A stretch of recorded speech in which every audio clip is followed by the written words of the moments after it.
And here it is, folks. So as you can see, it's pretty nice. To my knowledge, these retail for about $200 US before tax. So you're looking at about $220 shipped to your door. And I got this for $90. So I always like to think if I can get a guitar for less than half of its retail, I did all right. You can see that there's very small little bumps, right? A little bit of buckle rash here. This is the plastic, right? That can come off. Little dings. One thing I noticed too is the fretboard. It is a little bit chewed up. I think that's picking up. And while we're here, you can see the condition of the strings. Oops, it's missing a string. So these are a bit oxidized. Supposedly this has been sitting in a studio closet for about 5 years now. So it hasn't been played. Not sure what that is. A little bit of schmutz. Yeah, so overall not too bad. A couple boo-boos, but not too bad. You can see the condition of the pickups are pretty solid. Some people like to dig their fingers into the straps around the pickups and they can get worn away, but these aren't bad. The conditions of the frets, not too bad. Looks like there might be a little indent there. Go up and down the neck, have a peek at it. Really not bad. There's no obvious marks that this thing was played overly. You can really see the oxidation on the strings there. The nut looks okay. It doesn't look like it's been messed around with too much. Let's look at the back of the headstock. You can see the tuners. They're clean. Some people really fiddle with guitars and you can see their tool marks and attempts at maybe modifying or what have you. So yeah, this guitar, as you can see, was made in China, which is great. Good guitars come from China, so I'm not knocking that whatsoever. Yeah, so this is the condition that I got it in. As far as what my plans are for this guitar, I don't plan on modifying it at all. Really what I'm after is trying to get it into the best condition that I can to make it as favorable or desirable to somebody that would want to trade me another guitar. And I think that's very doable. I think the biggest thing that we're going to focus on with this is cleaning up the edges of the fretboard here, making sure that the frets are nice and highly polished. And obviously a restring is in order, tuning it, checking the relief of the guitar, making sure the action is good, the intonation is good. And then of course, N for nut, make sure the nut slots are filed okay and are at a decent height. So that way you don't have trouble barring an F chord, for example. Obviously check the electronics, make sure that everything works. If we have to do a little bit of soldering, that's okay. Let's check it out. All right. And fifth string is cut. Wrap them up. Probably get tetanus from these strings if you're not careful. All the strings are out. Let's see if we can get a closer look at this fretboard here. Nothing too bad. No major indentation in the fretboard itself. On the sides, there is the appearance of, I don't know what that is. It just looks really chewed up. But it looks a bit dirty, a bit chewy. We're gonna try to fix that. You can see there's that little mark. What I'm gonna try to do is take a relatively fine grit sandpaper. It's got an 1,000, let's try 1,000. 400 might be fine. I'm really trying to do as little as possible here. I'll start with the bass side. And as I do this, not only am I getting rid of the chewed up look, I'm in a way rounding over the fretboard, which is great. This usually doesn't take too much. And the risk here is we could always go a little bit too far. We could start wearing out this binding, and that is not what we want. Another thing to watch out for too is pressing too hard into the wood and then into the fret as well. This happens more with stainless steel frets, but you'll eat into the wood, but the stainless steel will stay. So you'll make like waves, which you don't want. At least I don't. Not trying to do too much, just slowly chipping away. It's coming off, all right? Pause here until I'm done with that. So now, as you hopefully can tell, it's looking a lot better. We really got that white color back. The sides, I'll show you this as well. I think that's looking a lot better. And we were able to fix that little black blemish there. So now, as we are just gonna go over the frets. Usually I would do this with steel wool, triple aught steel wool, but I don't have any. The next best thing that I have is, I think 1,500. I have 2,500. I'm gonna start with 1,500. Just a little bit of it. We're just gonna go over the top of the fret, take away some of that corrosion. I try to be careful with it. And this is such a fine grit of sandpaper. For the longest time, I actually used to sand down the fretboard as well, which I'm sure some of you are probably cringing at. I think just get rid of some of the corrosion that's on the top of the frets. All right, so that's all sorted. Now what I'm gonna do is I'm going to take 2,500 grit sandpaper, just rip myself a little strip here, And I'm gonna go up and down and just get this as bright as I can to the best of my ability. But these are looking much shinier than they were. It's crazy how much oxidation can build up after just sitting around. The problem with that is if we ever play our guitars with sweaty hands or dirty hands, that's when it starts to happen. The same thing with your strings too. Not only is it gross, but it's much easier for the frets to wear down when the frets and the strings are oxidized. So I always tell people, please wash your hands. And I think my problem too is not only is it hygienic, just common courtesy. I'm one of those guys that's always working on his guitars and trying to make them as clean and set up as possible. So it's, I don't know. Anybody just, God forbid, eats some wings or some ribs and wants to play my guitar. It's whoa. But you never know. Back to this. These are shining up quite nicely. I'll get a close-up in just a second. The sunlight's still hitting pretty good, so hopefully I can get a good shot of these. These are getting nice and smooth. And again, this is 2500 grit sandpaper. And if you do try this at home, just fair warning, this can be harmful to your frets. If you do take a piece of sandpaper that is too low in grit, especially on a guitar with nickel frets like this, as compared to stainless steel's a little bit harder, you can be a little bit more aggressive with nickel. If you have a relatively low grit sandpaper and you try to clean these frets like I'm doing now, you're probably going to take away a lot of material, and that is going to change the height of the frets. So when you put your strings back on and you go to play, you're going to notice that you have some dead spots, and you don't want that. A lot of people have different recommendations on how they clean their fingerboards. So I don't see a lot of people use sandpaper, but the reason I'm using it today is, one, because I have limited resources here and I don't want to spend a bunch of money on setting this guitar up, which steel wool's not. For whatever reason, I can't find it around here. And on Amazon Australia, it's expensive.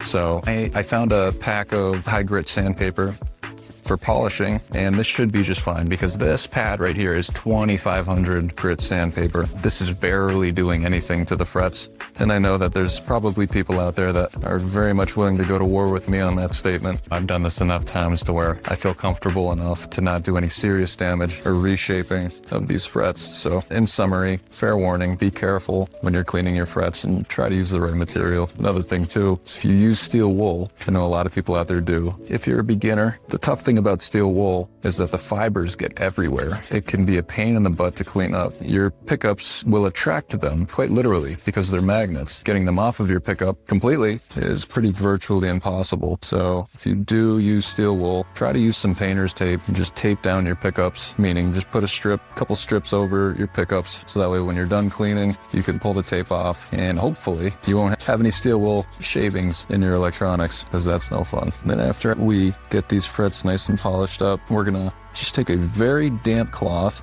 and in my case, it's probably going to be a paper towel. When I say damp, just damp, not wet, not dripping, just damp.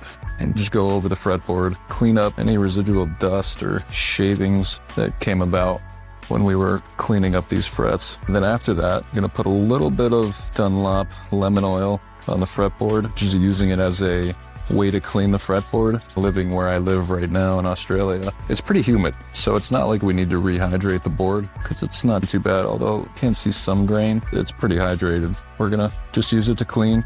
Might do another pass over the bindings on the fretboard as well, just to make sure that we retain the bright white look, because I know after you do some sanding work, those bindings can dirty up, but we should be okay. All right, so while we still have some sunlight left, just gonna go over fretboard, see if I can pick up the work. I did. Nice.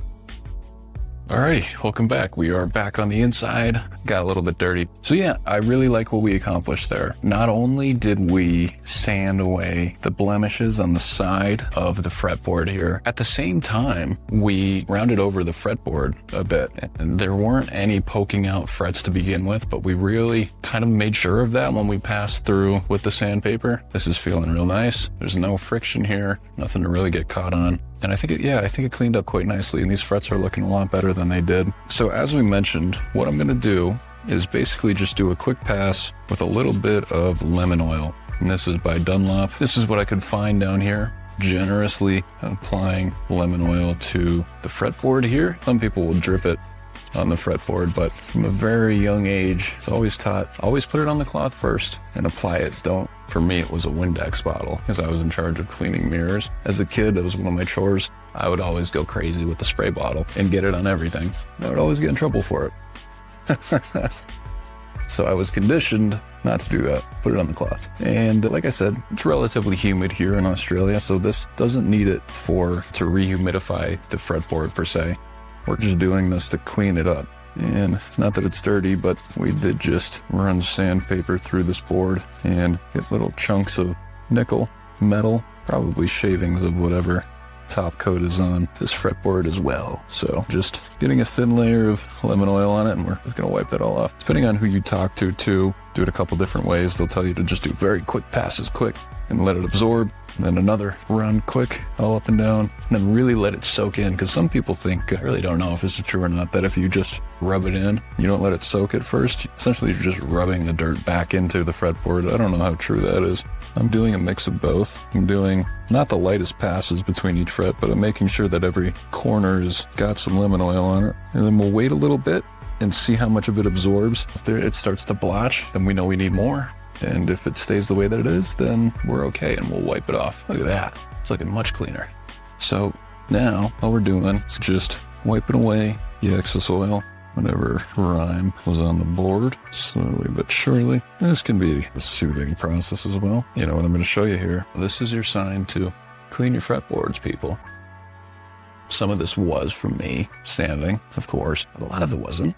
I'm just slowly making way. This is coming out nice. I'm happy with this fretboard, how it's turning out. And then once we have the strings on, we'll do a check of each fret and see how level it is. This is looking nice. All right, so now that our guitar fretboard is nice and clean, the frets are nice and polished. One thing I noticed on the bridge is that these screws, they're sticking up a bit, and they're the ones that when you rest your palm on them and you move up and down, you can feel them. They're a bit sharp. So what I plan on doing is essentially just taking this 240 grit sandpaper, just trying to ever so slightly just smooth those over a little bit. And I'm hoping that this will do the trick. So with those nice and rounded over, I think I made some decent progress in getting those a bit softer to the touch. What we're gonna do is install our strings. So here I have a pair of Ernie Ball Super Slinkies, 9 to 42 gauge. There's a string. Remember that high E string that was stuck? It's actually still hiding away in the bridge slot. I didn't even notice it. We're gonna fish that out there. There we go. So now we can continue with the restring. And this is pretty straightforward. There's no locking tuners or anything like that. So we're gonna do the old fashioned method where what I like to do is feed it through the tuning post, feed it all the way through, and then I like to make almost like a karate chop on the fretboard right around the 12th fret. That kind of tells me how long the string needs to be, and then I'll mark it. And what we're gonna do is we're gonna twist. In the first pass, we are gonna go over the excess string. I'll show you here in just a second. See here how we went over the excess string. Now we're going to keep tuning, and on the second pass we're going to go under, and what that's going to do is it's almost going to make like a vice grip for our string, and that shouldn't be going anywhere. Sometimes the hardest part is fishing it through the body. There we are. String was on. We're going to feed it through. Do our karate chop. We'll include the thumb this time because I wasn't super happy with how much length I had left on that. Start spinning. And we, again, first pass, we're going to go over the excess string. Then on the second pass, we will go under. And that kind of just locks it in place. So that way we won't get any slippage if we're lucky, which I've been doing this for a little bit now. So I've been having pretty good luck with it. I know a lot of techs do this too. So I want to share with you a pretty special moment in any guitar's life, and that is removing plastic covers on the truss rod and in the back cavities. And if you're averse to this sort of thing, please look away now for the folks that enjoy it.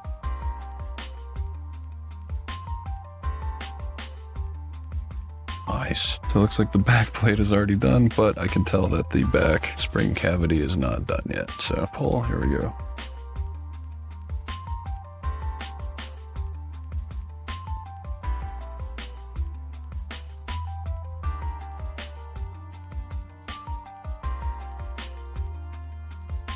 About it. So we are all strung up. That's 3, that's 4, that's 5, and that's 6. We are going to want to tune it up, and then we're going to stretch the strings. A lot of people don't stretch their strings, and that's a pet peeve of mine because people tend to think that it can wear the strings out, which It doesn't.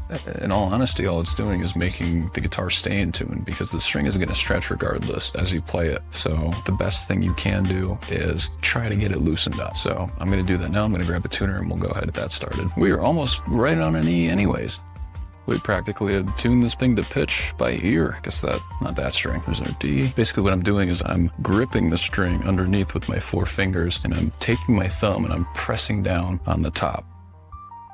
So we go up and down, maybe once or twice, switch hands. We're gonna go up and down just so we can get closer to stretching the string more towards the bridge end. And then same thing, just have my fingers wrapped underneath the string and pressing down with my thumb, going up and back down. We'll switch hands, get close to the bridge side. And I will say, as you get towards the lighter strings, yeah, it would be just a little gentle because the 9-gauge strings are renowned for breaking pretty easy, especially Ernie Ball Slinkies. I love them, but my experience, not the most durable. I'll save you guys the hassle. We stretched all the strings out. We're just gonna make sure that we're in tune again. So now that we're in tune, we can go ahead and set this guitar up. So the first thing I wanna mention is I like to follow the train rule when I'm setting up a guitar. And the train rule is basically an acronym for the steps you should take when you're setting up your guitar. So we'll start with the T of train, and that is tune. We already did that. A note on that, you should take note of your bridge type. So this bridge technically is a floating bridge, and you can tell because it's only connected on these 2 points here. And these 2 points act as a fulcrum. If you had a whammy bar, if you push down, this fulcrum would lift up, therefore detuning the strings. And in the back, you have springs that connect the bridge in the opposite direction. The goal really is to have this bridge be floating. Essentially, you want this bridge to sit up ever so slightly so that the edge of this metal is parallel with the body of the guitar. Because that's not the case for us, we're going to treat it like it's a hardtail guitar. In order to do that, I'm going to remove the screws of this back plate. We're going to tighten the tension on these strings so that way all of the force is pulling the bridge back this way, therefore down, so that way this whammy bar never comes up and we never have to worry about tuning issues. And this guitar has 6 screws holding the base. So now we can pull up and remove the back plate, and you can see the springs that are counteracting the string tension, and they're held on by this claw here. So what we need to do is equally tighten each screw into the body, and this is going to apply more force in the downward direction for the bridge to go down instead of folding up, and we won't have to really worry about our bridge going out of tune. Now, because these are really light strings as it is, it's already not a problem, but just to confirm, we're going to tighten them anyways. So what I like to do is maybe a half turn at a time, and these are already tight, so I'm going to just do about a quarter turn on each one and kind of just go back and forth. This is really just solidifying, tuning stability. And again, not all guitars are like this. There's a lot of guitars with fixed bridges, or bridges that essentially stop here. They're mounted completely down. There's going to be probably 5 screws that are mounted to the body instead of this bridge sitting on 2 screws, which acts as a fulcrum. So chances are you don't have to worry about this, but because this is a cheaper guitar, whammy bars tend to be more of a problem than anything good. So we're going to tighten this up and treat it as a hardtail guitar now. So put the back plate back on and we will get our screws back in. I will say just be careful not to over tighten your screws here because this is wood and wood tends to strip easily. Just getting them about 90% of the way there. Just screwing until I get a little bit of resistance, just not even a quarter turn, maybe 1/8 of a turn from there. Remember, this is not going to go anywhere. This is wood. These are the easiest things in the world to strip. We're not going to put too much pressure on these, and that's it. So now that we have the bridge addressed and we have it nice and tight, we know that it's not going to go anywhere depending on how tight we tighten these strings, or at least as we tighten them to pitch of E standard. We can now begin to set up a guitar. So we're just going to make sure that it's in tune. So now that it's in tune, we have the T of the train analogy taken care of. And now it's time for the R. And the R in the train analogy stands for relief. And by relief, we're referring to how much the neck is bowed this way or how straight it is. When we say we're going to give the neck relief, we're basically allowing it to bow ever so slightly.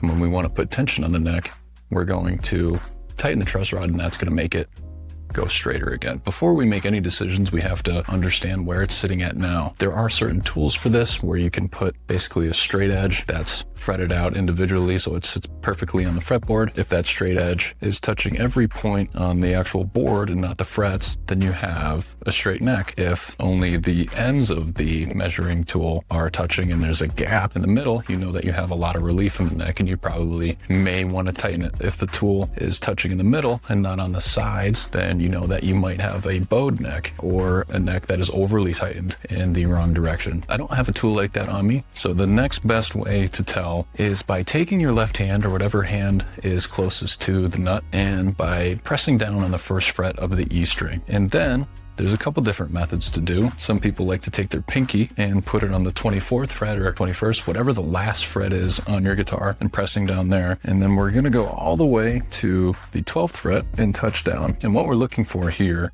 is if there's any gap in between the top of the 12th fret and the bottom of the E string, below E string. And realistically, we want just enough to fit probably maybe a business card underneath. And it looks like that's what we have. So maybe tuning this to pitch and the addition of the 6th string, I initially thought we were gonna have to adjust the truss rod, but I don't believe we do. This neck seems to be pretty straight. Yeah, this is spot on. Great. The next step we're gonna take is to address the action. Now, I would say a standard action for most players is about 1.75 millimeters.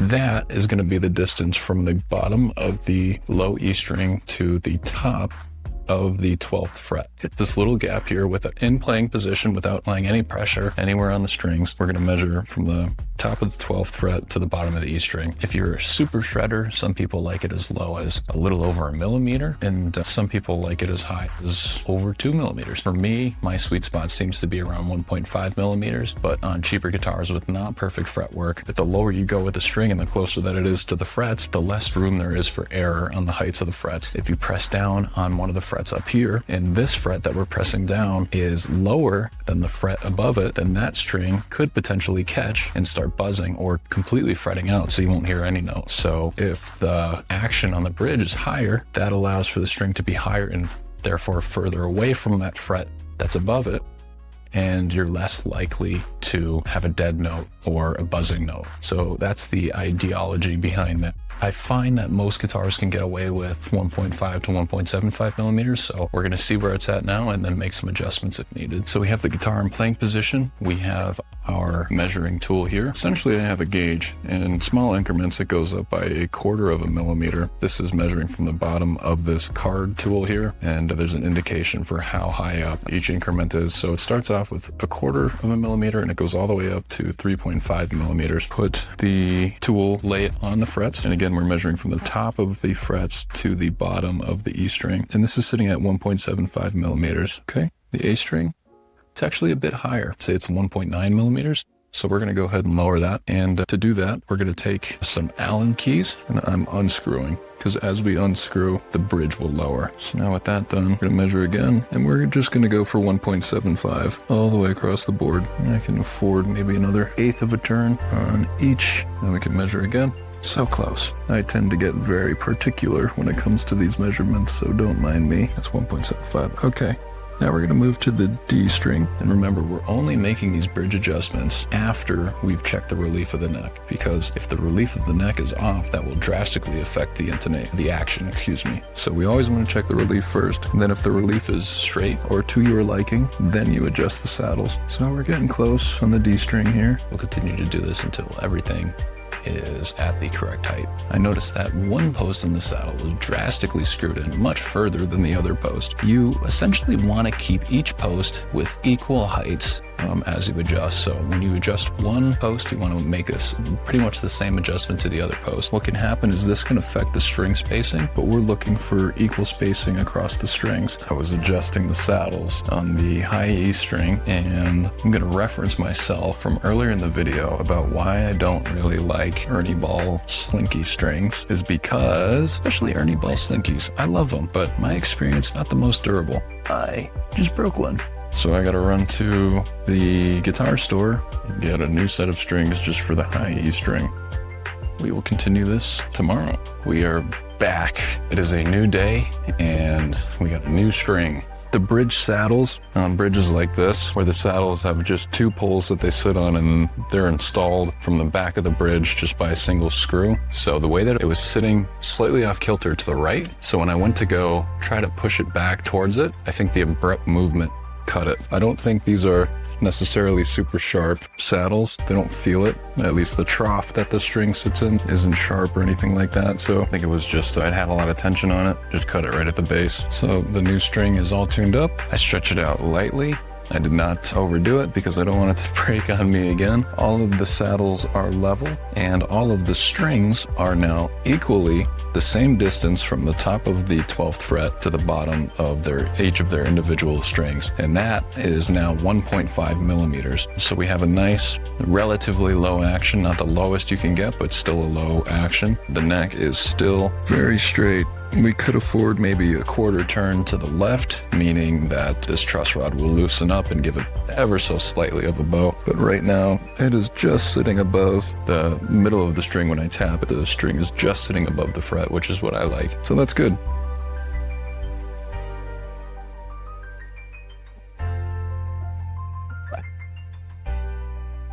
My hands are getting tired. Cool.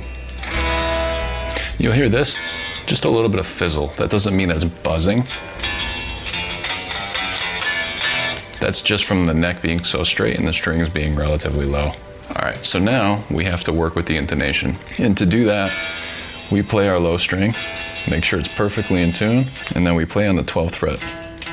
I gotta switch my tuner over to a chromatic mode because it's freaking out about the scale. It's pretty spot on as well. So this guitar is actually perfectly intonated, which is very weird. Usually that doesn't happen. So if that were not the case, what we would look at initially is the screws in the very back of the string. And now the intonation screws on this guitar are on the back of the bridge, but on your guitar it could be different. They could be sitting on kind of like a rail, and the screws could be in the very back of the saddles. But essentially, whatever bridge you have, most likely, more likely than not, they're going to be in the back of your bridge. So what happens if our intonation is out? And by out, I mean when we play an open string and that open string is in tune, and then we play the 12th fret and that's either sharp or flat, what do? We want both of them to be in pitch. If this is sharp when I play the 12th fret, when the open string is in tune, we're gonna move it back. So we're gonna tighten so that way this saddle moves backwards. And if the note is flat, meaning that it's lower in pitch than the open string, then we move it forward. And a way that you can remember that is F. Flat, forward, flat, forward. I don't have a good one for if it's sharp. Maybe somebody in the comments could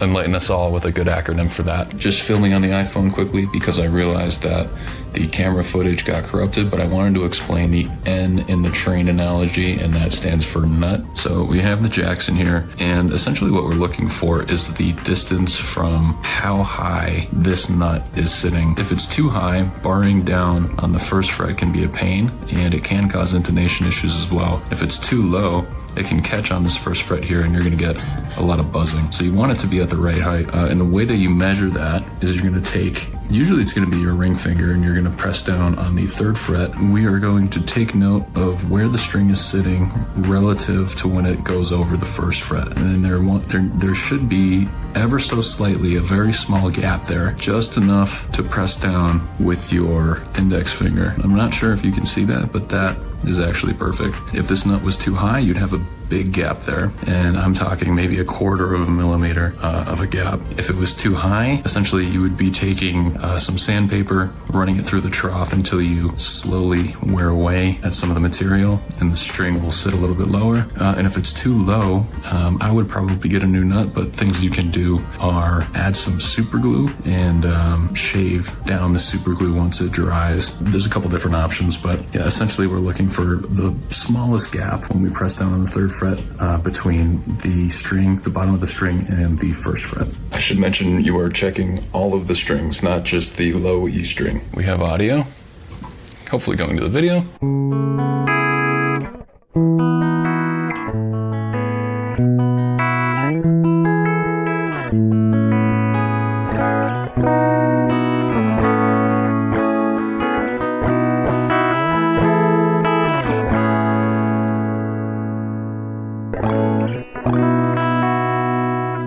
note, we are on the bridge pickup. Now we are on the neck pickup.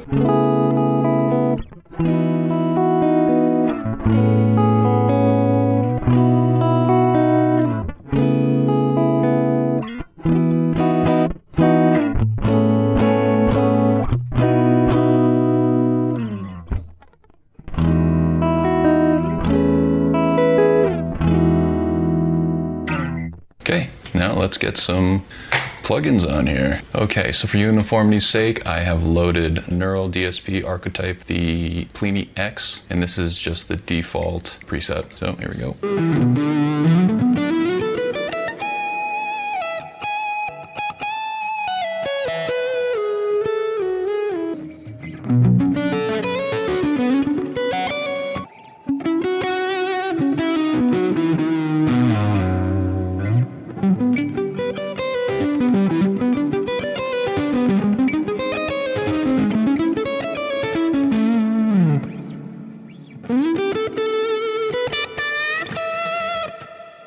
Really quick, just with the camera audio, listen to the frets.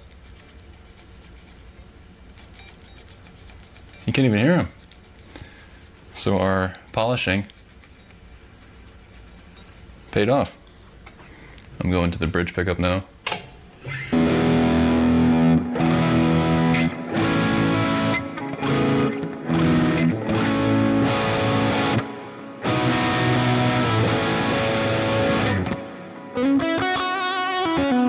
Yeah, that sounds good.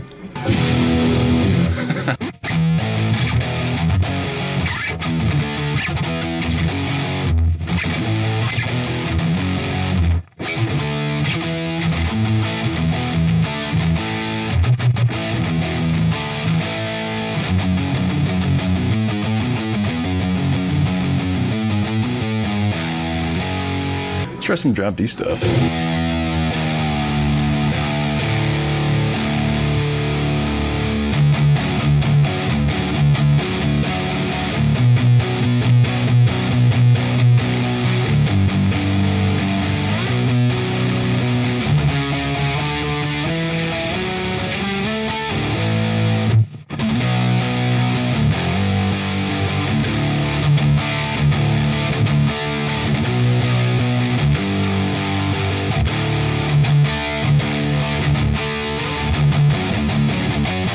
That's about all I know of that song.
I guess now I should check the tune, huh?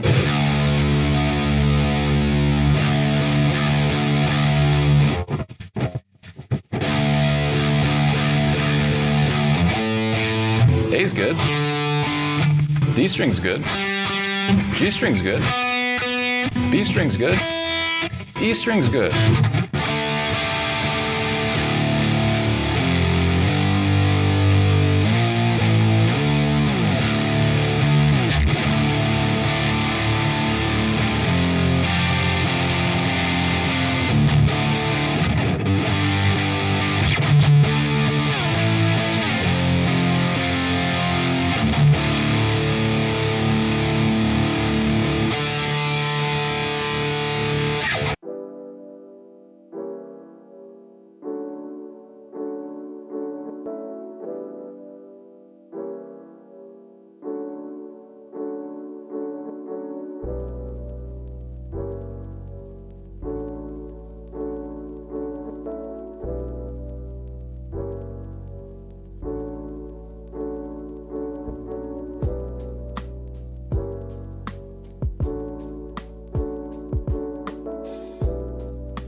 Alrighty guys, really wasn't too much we had to do to it. We cleaned it up some. It was really all she needed. Breathe some new life into it by polishing up the frets, cleaning up the fretboard. Yeah, the electronics worked great. I was surprised to see that it was already intonated. The neck was straight enough once we had that 6th string in there. Now there's not much else to it other than to post it on Marketplace and see if anybody wants to trade. So stay tuned. Oh, it's beautiful weather.